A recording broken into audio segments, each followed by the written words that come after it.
So hello guys and welcome back to another video. In today's video I thought I'd do a different type of video. I'd make a video on Battlefield 5, and the reason for that is because recently I've just bought Battlefield 5 for the first time. Probably about a month ago or something like that, and I wanted to make a video for people who are wondering if Battlefield 5 is actually still worth it in 2021. So let's just get right into it. Before the video starts, I just want to say thank you so much guys for all the support and love that you've shown my channel recently. We're on 103 subscribers, it's absolutely insane. So if you'd like to check out some of my content, please do. And yeah, let's just get into it. So when Battlefield 5 launched, it was clearly one of the most hated games, let's be honest. Like, can you remember when the Battlefield 5 trailer dropped and it was completely controversial because of the gender stuff? Like, personally, I don't care, like, if Battlefield want to go that way and make it like that, but the reason why people hate it so much is because it's not historically accurate, you know what I mean?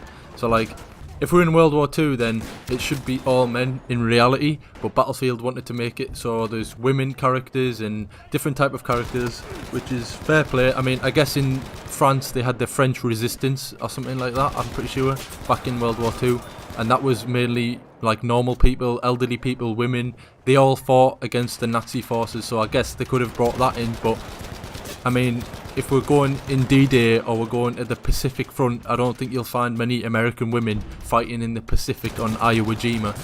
But that's just the way Battlefield took it, so I mean, that caused loads of upset in the Battlefield community.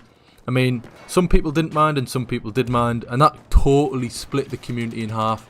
And I don't think that's good, do you know what I mean? Whenever you've got a game with a split community, it's definitely bad, because it means that you're going to have to try and please one side or the other side, and if you don't please both of them, you lose both of them. If you plead one side, I mean, it's just basically a catalyst for destruction of your game.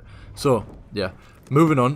When Battlefield 5 did release, there was actually a lot of backfire again, and this is because the gameplay mechanics completely changed, and we didn't, like, the developers talked about it, but we didn't really feel the effects until Battlefield 5 was actually released. This was back in 2019, and there was loads of backfire because the gameplay mechanics, like, physically changed.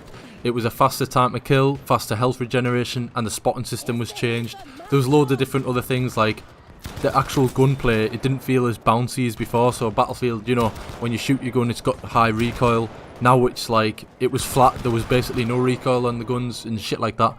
So people were really pissed off. I mean, it basically tailored towards the core mechanics for hardcore fans, basically. So I'm pretty sure the hardcore fans could now play the normal mode, feeling like it's hardcore when it wasn't. So that was like when the release of Battlefield and the absolute fall of Battlefield, basically. So now I want to really talk about what's the difference. So we're sitting here in 2021 and the game feels like completely different to when it first launched, in my opinion.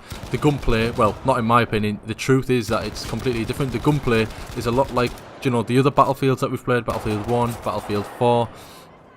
They're a lot more bouncy. Like, the guns feel way more like Battlefield 1 than, like, because I've played a lot of Battlefield 1 and they just feel like pretty much similar to Battlefield 1. I mean, the sniping, don't get me wrong, I love sniping, but sniping on Battlefield 5 just feels different. It hits different, bro. You know what I mean? It, like, I'm hitting them headshots from like so far away and it's so satisfying. But yeah, and the spotting is also back. So let's say I tag someone, I shoot someone, they're like, you know, spotting at planes, spotting anything, spotting is back. You know what I mean? So that's really good, because who wouldn't want that? And another note, right, that I want to just say is that Battlefield 5 could have been like one of the best games of all time, like, especially after Battlefield 1 was absolutely insane. I think one of the bad things that they did to the Battlefield game was they locked the Battle Royale behind £50 or $60, because this totally destroyed the game. Think about Call of Duty. They made Warzone free. They made free updates to Warzone. That means anyone around the world can try Warzone, and if they like it, they'll stick up to it. Battlefield could hands down, like, Battlefield's known for 64 players, 100 players on a map. They're known for massive wars, do you know what I mean, like, made into games. So they could have totally smashed Battle Royale, but instead they locked it behind £50, $60, and the Battle Royale basically dropped off. The population died instantly, and, you know, even to this day I try to jump on it, it's it's like pretty much dead. You'll start a match, there'll be 4 people in it, you'll be running around for about half an hour trying to find the 4 people. It's not worth it at all, so I wouldn't do it. So you probably think at this point, you've only talked about the bad things about Battlefield 5. I know I've talked about some good things, but is Battlefield 5 actually worth picking up in 2021? Well, in my opinion, like, especially since, you know, we're expecting another Battlefield game in either 2021, late around September-ish time, November, or 2022. Like, so is it actually worth picking up? I'm gonna be honest, if you want a game that's constantly changing and adding things to the game, like Warzone completely adds new things all the time, changing the map. I mean, it doesn't change the map too much, but you know what I mean. Characters come in, guns come in. If you want something like that, that's constantly updating, this game is not for you. That's because DICE doesn't update the game anymore. The game is left in the same state as the last update, which was late 2020.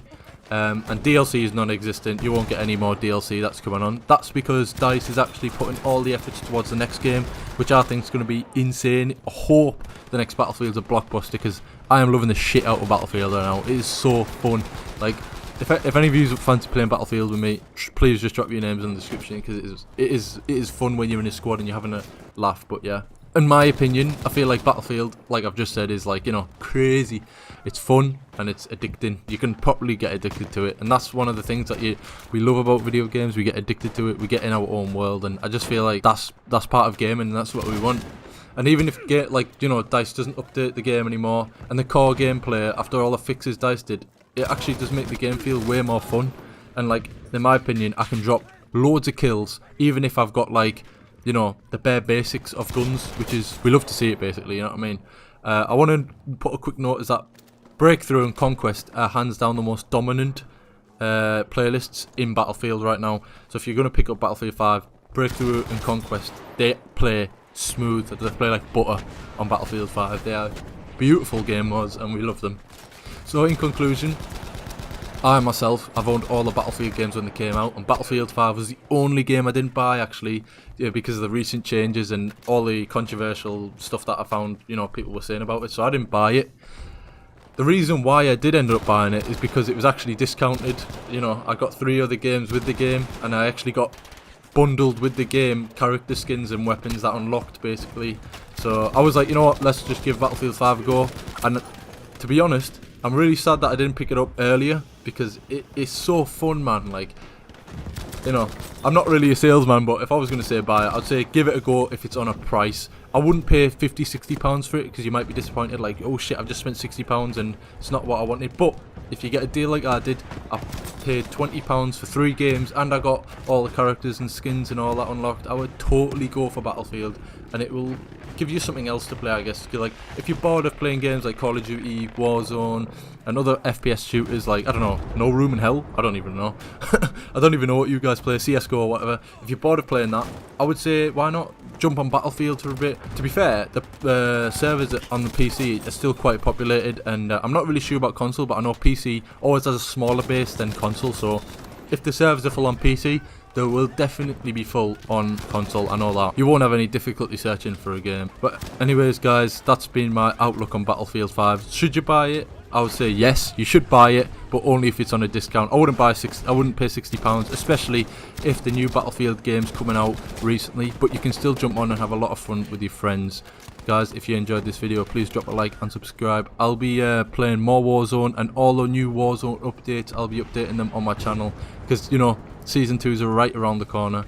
Thank you so much, guys. I'll see you in the next one.